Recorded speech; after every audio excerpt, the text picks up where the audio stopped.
how to clear app data on the Samsung Galaxy S24 series. First, let's go back to the home screen by tapping on the home button at the bottom of the screen.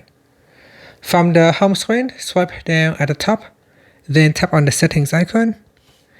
Next, in the settings page, scroll down, then tap on apps. And from here, scroll down the list and open up the app that you want to clear the data. So here I'm going to tap on Chrome. Then we scroll down and then tap on storage. At the bottom here, tap on clear data. And here say clear all data, or you want to manage. I'm going to tap on clear all data and then tap on OK. And that's it. Finally, you can tap on the home button to go back to the home screen. Thank you for watching this video. Please like and subscribe to my channel for more videos.